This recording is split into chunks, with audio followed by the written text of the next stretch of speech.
Push your hands up. You put it in park. Sit.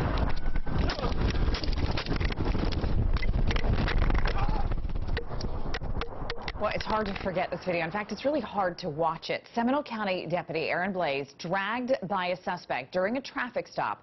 Officials later caught Rocky Rudolph Jr.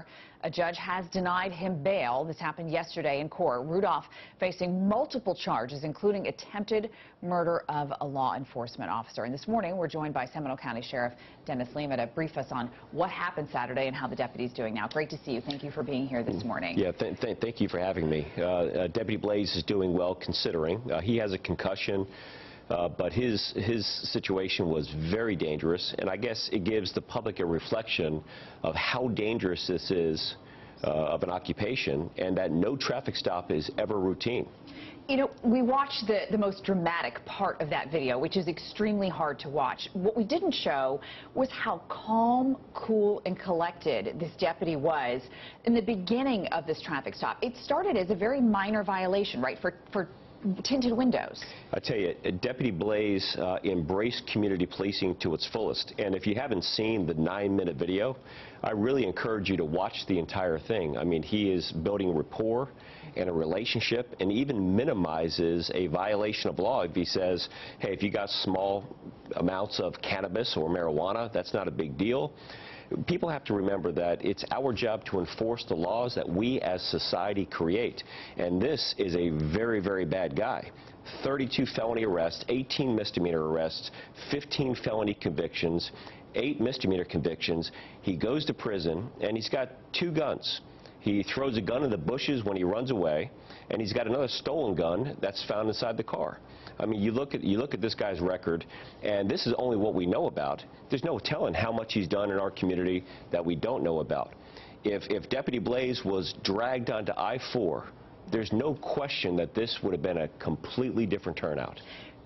Why does this happen? When you see stories like this, I mean, you guys are on the enforcement side of things, right. But when you see the judicial system working in this way, where somebody with 15 convictions, you brought up all the other arrests that weren't convicted, is still out running the streets, does it make you angry? It makes me extremely angry.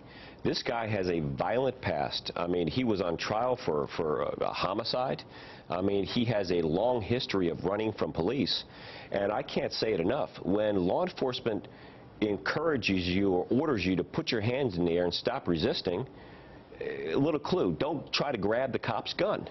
You're going to get yourself killed if you do that. And this is a prime example. You watch this video, you watch the tape, Rudolph grabs for the gun, and you know what? He's lucky that he's alive right now. He was shot in the leg, which Yeah. was very minor compared to what could have happened. Talk to me about the presence that was out there on Saturday. A lot of folks drove by and saw that you guys had people in from all different jurisdictions. What did it take to get this guy back in custody? So this is an 8-hour manhunt. Every single law enforcement officer that was ready and available and willing to respond, SWAT teams, aviation, canine units from surrounding jurisdictions, every city agency in Seminole County was out there. And you know what? This cost the taxpayers a ton of money for a career criminal like this that's out there resisting a deputy sheriff's efforts to do what we task him to do as a society. He's a hero, and I will tell you what, there's many other like him that are walking that thin blue line every single day, protecting our domestic and international freedom, and there's heroes out there doing that job day in and day out. I'm just blessed that our community comes and rallies support and supports our first responders, our military, our firefighters, and our police. We're so grateful the deputy's going to be okay. Do you have an estimate on when he might be able to go back to work? I tell you, he's a hard charger. He's ready to go right now. So we're gonna make sure that we get a few things, and we're gonna get him back out there. This was his 4th traffic stop of that morning, and I think it's important. And when the majority of us are enjoying our second cup of coffee, he's out there enforcing our streets and making sure that we're safe. And I could not be prouder of what he and many other like him do on a daily basis. And this guy should go to jail for a very long time for trying to kill one of our deputies. We're so grateful for you and for Deputy Blaze, and so glad he's okay. And we appreciate you coming in this morning. Thank you so much, Thank Sheriff you, Amy. Lima. Good to see you.